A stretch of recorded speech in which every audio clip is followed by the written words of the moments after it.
Welcome back to another reading and correcting of Bottom Rung with me, Kindar, the Tiger Writes, and Ty. Today we are doing chapter 25. What's the count? Jekyll asked Tibs.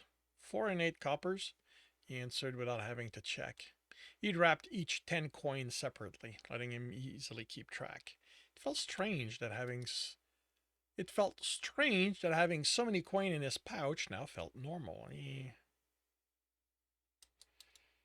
felt strange. You know what? It was strange that having so many coin in his pouch felt normal. He could remember the day he'd seen his first whole copper coin, how unreal it had felt. You mean 48, Peon said, and he felt his face heat up. He's new to to numbers higher than 15, Jekyll replied. So let him count it the way he prefers. Tibbs smiled at the factor. And this time there were 10 silvers in the warren. That gives us 2 silver each, and we can pay the guild's cut with the coppers, then split what's left. We need to split first, Jeff said. I owe them for the leather chest. He tapped his armor. That still leaves enough for each. We each can pay with the copper, Kirina said. How's everyone feeling? Jekyll asked. I could use a breather, Peon said. As much as I like the versatility of this armor, it's heavy. This went fast enough, we can afford a break. This had been the smoothest run Tibbs had been on. He had a scrape on his cheek, but that was from jumping out of the way of a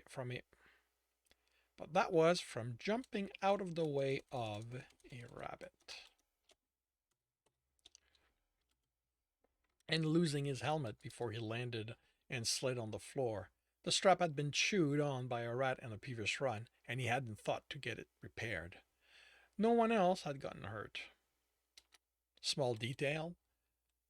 I think this is the only time I think this is the last time, literally, that his helmet is mentioned. Like, I utterly forget about it. Jeff's cash. Jeff had the cash's item. And here's where a pair of gloves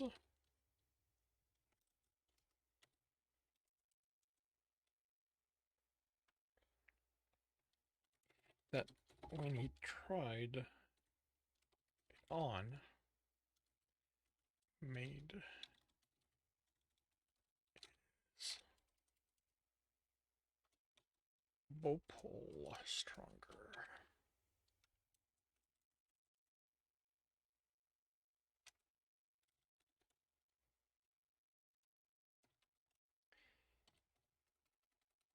It was the main reason they'd made it this far with no injuries. That and his exploding arrows.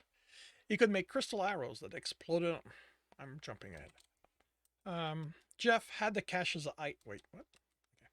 Jeff had the cache's item, a pair of glove that when he tried it,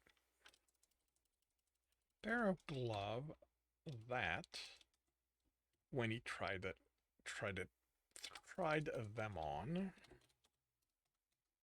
made his bow pull stronger. It was the main reason they'd made it this far with no injuries. That.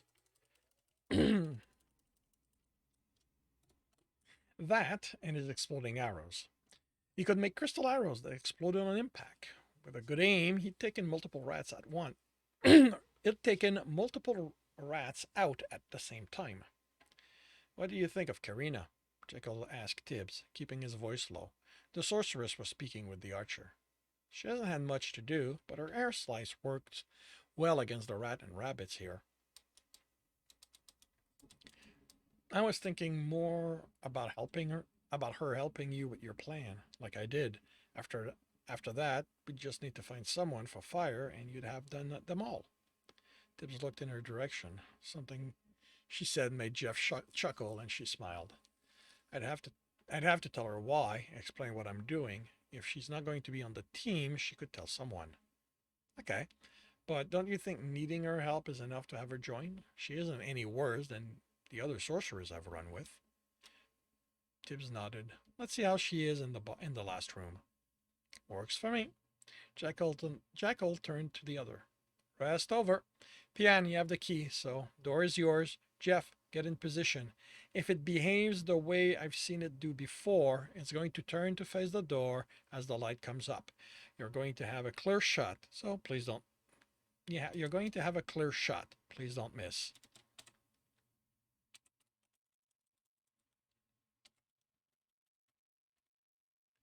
The archer moved his gloved fingers. With these, there's no missing that target. I think it does more than give my pole. I think it does more than give my pole strength. Once it's blinded, we charge. We still need to be careful once we're in close combat since it'll be able to tell where we are as we hit it. He motioned to the door and PN removed the keyhole cover and inserted the key. Then she and Jekyll pulled it open. The inside of the room went from pitch black to fully lit as the golem turned to face them. It was the same height as before, much taller than Tibs, and seemed more massive this time, with its right arm ending in a black whip instead of a hand. And his right arm still ending in a black whip instead of a hand. While the eyes were the same stone as the rest, the rest of it, Tibbs couldn't help sense the maliciousness behind them. Jeff's arrow detonated on impact. With enough force, the golem staggered back. Now, Jackal ordered as he ran in and was the first to reach it, slamming a fist into its chest before it backhanded him and now, Jackal ordered. He ran in and was the first to reach it, slamming a fist into its chest before it backhanded him and he flew away. Clear the space, Jeff called. I'm going to shoot it again. Instead, he screamed that the golem took a step forward and the stone whip flew at him. Tip spun in place looking for what had made the hissing sound. It was like the scratching that the rats made, but louder, closer. If there were rats in here on top of the golem, they were dead. I thought you said it couldn't see, PN yelled. Tibbs refocused on the fight in time to watch her jump out of the way of the whip. It couldn't, I swear. Okay. It can't. It can't. I swear. With a curse, Jeff rolled out of the way in the process of getting back up. Did the dungeon change how Jackal jumped, but the whip nicked his armor, opening a gash that exposed his earth skin. Quiet! Tibbs yelled before anyone could reply and jumped out of the way of the as the golem turned, took a step, and the whip flew at where he stood. He stayed low, watching it as it stepped back. Tibbs, Karina called, only to shriek in fear, an air funnel forming around her, deflecting the whip. The golem struck at her again and again, each time moving in the same way, then stepping back into his starting position. Hey, Rockface! Jekyll yelled as he readied himself as it readied itself for a fourth attack. Tibbs barely heard it over, or Tibbs barely heard him over the sound of the whirlwind protecting Karina, and the golem attacked her. Tibbs motioned for Jekyll to yell louder. He thought he had this. The fighter yelled loudly, a wordless scream, outstripping the wind, and as the golem repositioned himself, then turned in his direction, Tibbs motioned to Karina, desperate, trying to get her attention and have her end the wind. Pian yelled something Tibbs didn't make out before the golem faced Jackal, and it turned in her direction. The lack of an attack finally registered on the sorceress, and the wind died. As she opened her mouth, Tibbs emphatically placed his finger over his lip. The whip hit the wall, then silence as they looked at each other.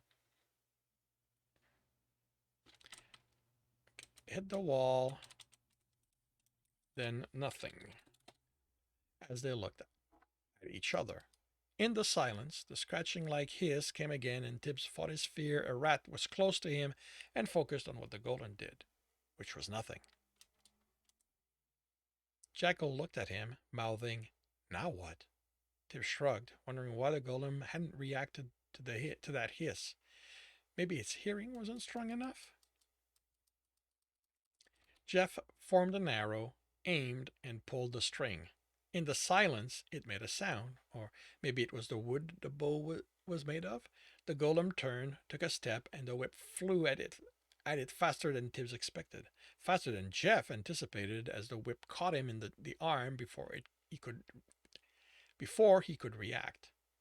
Jekyll and Pian yelled, drawing the golem's attention away from Jeff until he had his breath under control and stopped making sound. Lying on the floor, holding his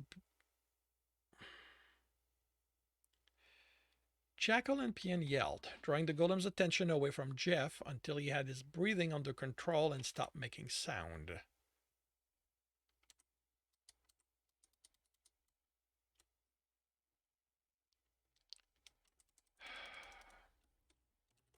He laid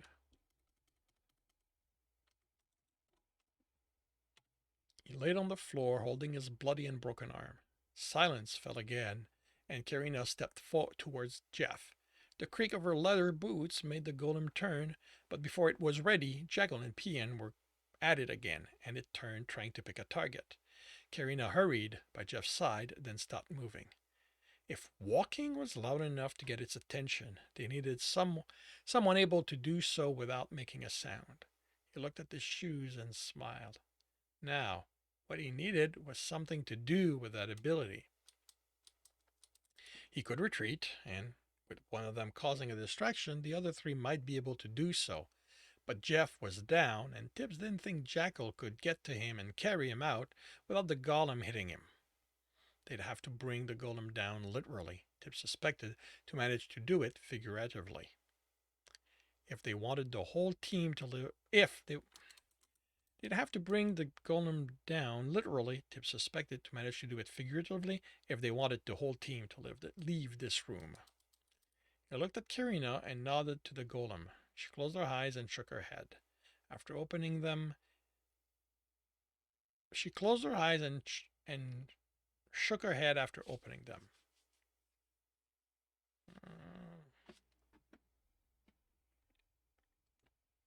She closed her eyes, opened them, and shook her head. Too tired for an effective attack. That meant he was the only one able to reach it.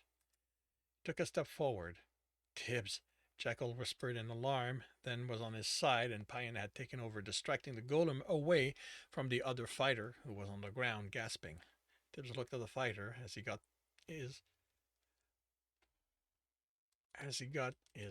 gasps under control. How badly was he hurt? He and Pian were their heavy hitter. If the start of the plan he was getting had any chance of working, the two needed to be able to fight for all of them to get out of this. Jekyll sat up and nodded to Tibbs. He moved his arm off his stomach. There was another long gash, but underneath, the earth skin was unbroken. Tibbs took another step, then another one, and stopped. Was he close enough? He'd have to be. Any closer and he was within striking range. He couldn't risk the golem having some way of telling when someone was close.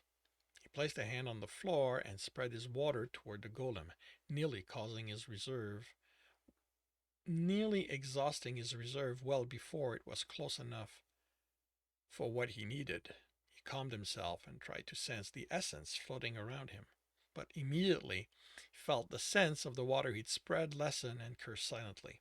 He couldn't afford to let his water go, and while holding it, he couldn't draw in more. He didn't agree with Alistair that he couldn't hold more essence right now. But without access to more, what he thought he could do didn't matter. His choice were to get more water essence somehow, or get much closer to the golem. The hissing scratching came back and Tibs froze. No one reacted to it, not even the golem. Maybe Alistair was right and stress caused it. There was a strange cadence to it, something he almost recognized. In stories, it would be a spirit there to encourage him, provide an inspiration. Unfortunately, neither did him any good. Encouragement meant nothing if he had no reserve to work with. Except, as carefully as he could, he slipped a finger in the pouch and touched the amulet. felt the essence in it, the water essence. It felt exactly like his reserve. He pulled on the essence and it responded. Yes, he could do this. The amulet shifted and he almost lost contact with it. He closed his fingers around it and felt one of the bundle of coin come undone and tumble over one another. Come undone and tumble over one another. He looked at the golem, frozen in terror. It didn't move. The coin made no sound. Of course, for the pouch to hide its content, people couldn't be able to hear coin jiggle in it. He grasped the amulet and breathed. Now, to see if he could do this. He didn't want to test his belief, not right now, when it would condemn 4 people if he was wrong. So, how to move the water in his amulet without first having it go through his own reserve. He pulled it over his hand. This was less sensing and manipulating at the same time, which he couldn't do, but manipulating his essence when it was split in two, which Alistair had demonstrated. But Tibs' so small reserve had made difficult to test. He shivered as it moved up his arm, his shoulder, neck, down the other arm to join the water already on the floor and spread around the golem.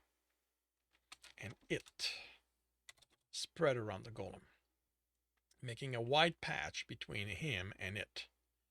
He made the water into ice as slick as he could. He looked at the golem's back. Hey! It turned. Each step needed not stepping fully onto the ice.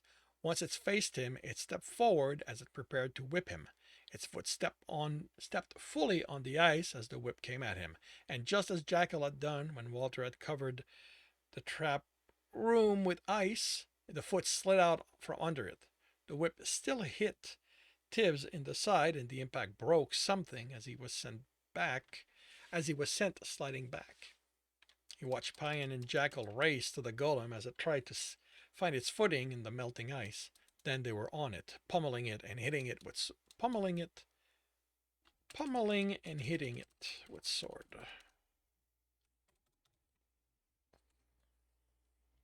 Each time the golem threw one off, the other redoubled their effort until it was both of them on it again. Karina assisted with air slices where she could. Tibs fought the pain and exhaustion to push himself sitting before he thought about the amulet in his hand and used it to refill his reserve, making the pain more bearable by itself. The fighting stopped, the golem no longer recognizable as such, and the silence lasted a few seconds, during which Tibs heard the hissing again, and he tried to figure out what felt familiar about it. Yeah! Jackal yelled, startling Tibs and making him double over in pain. Please tell me everyone's alive, Pian said. I don't want to have gone through all of this just to have to hand over the loot.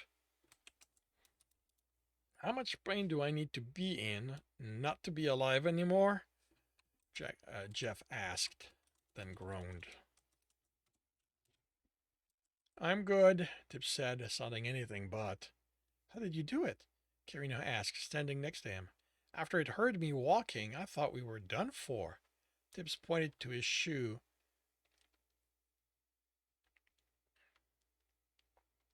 Karina looked, frowned, then blushed. I stopped looking too closely a while ago. Too many people have dungeon wares now. Tibs nodded. He'd stopped looking when he was in town too. I'm going to wait for the editor to tell me if I need to explain that. She helped him to his feet and had to support him. What I'd like to know is where all that water came from, Jekyll asked. I know it's a lot more than you're able to manage. Tibs opened his hand, and the amulet fell until the string he held stopped it and it swung in the air. Walter. Jekyll shook his head and chuckled, then groaned, holding his side. I can't believe we did it. Tibs motioned to the chest. I don't think I can unlock it. Jekyll went to it and opened it, grinning. He pulled a shield out of it, flat at the top, going down straight until the middle where it tapered to a point at the bottom. Tibs had seen adventurers with shields like that, fighters. The shield was metal, and once Jekyll turned it to show them the front, they saw intricate carving of a mountain with a setting sun behind it. It was silver there was silver and gemstone on it and gemstone. Okay, There was silver and gemstone as well as other kinds of metal Tibbs didn't know. That looks expensive, Karina said. Tibbs focused, but nothing appeared. It had no magic. That's something only a fighter can use, Pian said. Jekyll turned it over. The back had straps to slip an arm in. You're not getting it. Jekyll, only you and I can use it, and I'm metal. I can do a lot more with it than you can. This is Team Loot, he replied. We defeated it, he snorted. Well, he snorted. Let's be honest, Tibbs defeated it. We just hit it hard. If you take it, then none of us get anything out of this. We're going to sell it and divide the coins. It's the only fair thing to do. If we can find a merchant to buy it, Jeff said on his feet, leaning against the wall, holding his broken bow in his hand. I'm not sure any of them expected to get something like this quite this early. I mean, this is an Omega level dungeon, right? We'll manage it, Jekyll said. If it gets to that, I might have someone. If that doesn't pan out, we have a merchant appraise it and negotiate with the guild to get a good price for it. I don't trust the guild to be honest about the value. Does that work for you, Pan? She looked the shield over, then nodded. I got excited. Whatever this brings us, my cut will be enough. I can get myself a decent shield. We all did.